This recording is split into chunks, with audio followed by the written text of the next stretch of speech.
This camera is like photography on hard mode, and I absolutely love it. I figured it's about time I talk about this. I've had this camera for about a year. This is my Leica 3.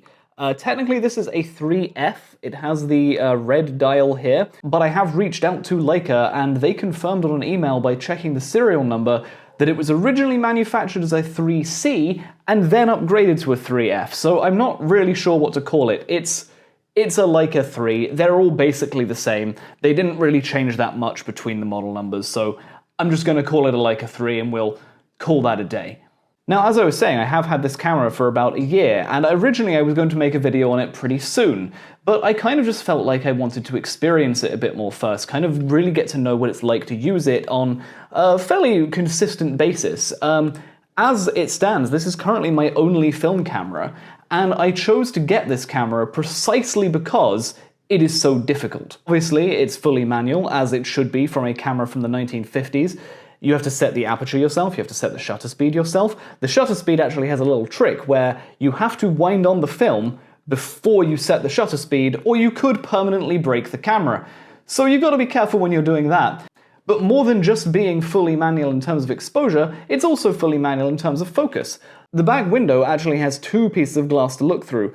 One of them is going to be for composing the frame, as you would with pretty much any camera, and the other one is going to be a more zoomed in version of the middle of that frame, which gives you a focus patch, and when you move the focus lever on the front of the lens, then you're changing the focus that you're seeing through the little rangefinder patch. Now, later cameras had this integrated into one window, and if you've used a rangefinder before, like any Leica M or any other newer rangefinder, you've probably seen that the focus window and the viewfinder window are overlaid within each other. And most of the time you even get proper frame lines as well. This doesn't have frame lines. The window that you look through is pretty much exactly a 50mm field of view, so basically unless you're using an external viewfinder, you can only use a 50mm lens on this camera. Obviously you can mount something else to it, but you're not really going to know what you're looking at. If you manage to make a great photograph with this camera, it's because you did really well. You did everything right. There's no light metering, there's no assists at all. You had to be spot on perfect, and if you still manage to get a good photograph, or even a great photograph, out of this camera with all of those restrictions, making it as hard as it possibly can be, you kind of feel like you might be a photography god, and maybe you are, because this camera is really, really hard. I will be honest, I've gotten a few great photos off of this camera, but I don't think I've had a masterpiece yet, and that's after I've owned it for a year, and I've put through, I don't know how many rolls of film off the top of my head, but a lot. I will show you some of my best ones now because, hey, I like to brag, and I feel like I did a pretty good job with some of the ones you're seeing on screen at the moment. But it really is very, very difficult to use this camera, especially out on the streets or out in the field where things aren't always going to behave exactly how you want it to. But the feeling of using it is so satisfying that even if the art doesn't always turn out exactly how you wanted it to, you've just had such a good time using it.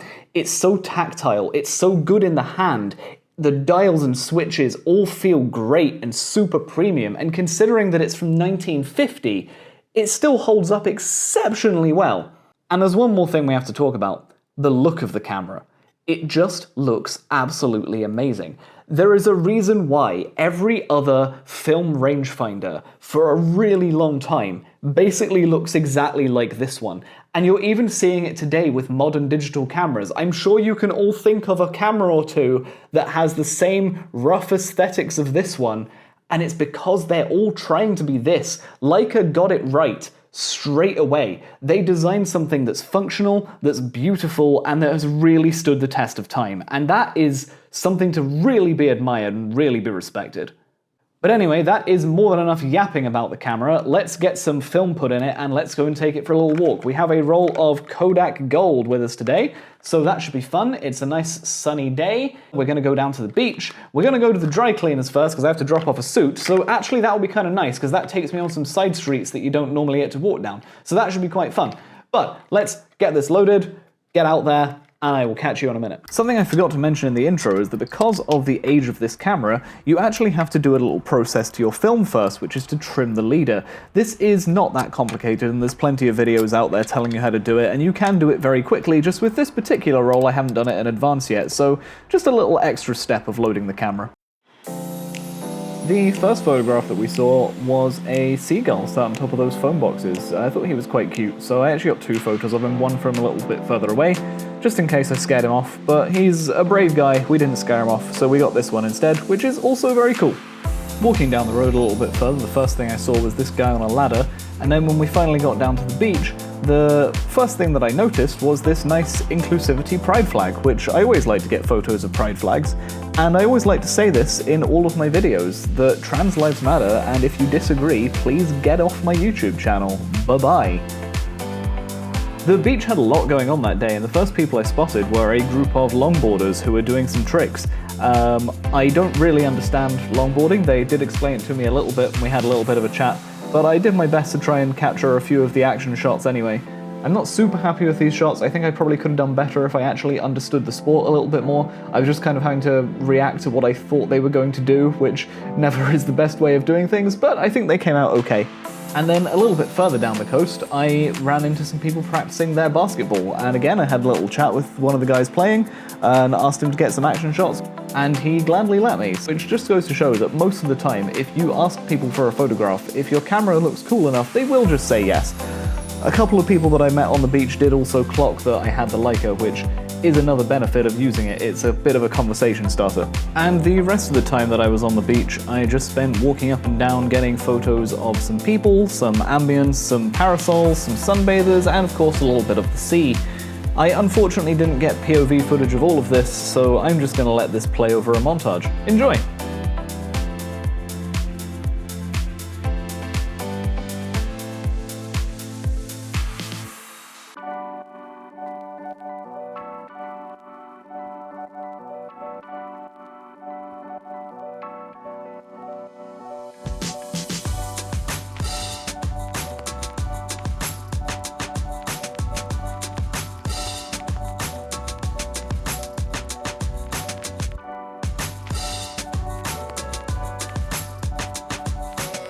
And there you have it, those are my thoughts on the Leica 3.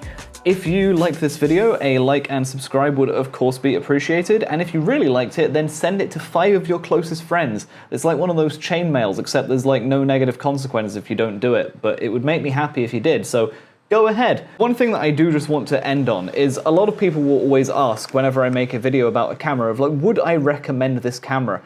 And it's weird because personally I love it so much, but actually the answer of whether I'd recommend it or not, I feel like kind of has to be no. Because it is so unique, and it is so dated, and it is so difficult to use, and there's so many things that you can accidentally get wrong when you're using it, that I think for most people you would be much better served by something else. But if you've watched this video and you've thought, wow, it's so cool, and it's so cool that it's so difficult, then yeah, maybe this is the sort of thing that you would enjoy. And I think that if you know you'd enjoy this camera, then you are right, you would enjoy it. But if you're on the fence at all in any way, then just get literally anything else. I love it, but you have to really love it. You know what I mean? Anyway, that is enough rambling for now. Thank you all so much for watching. I will see you in the next one. Peace out, have a great day.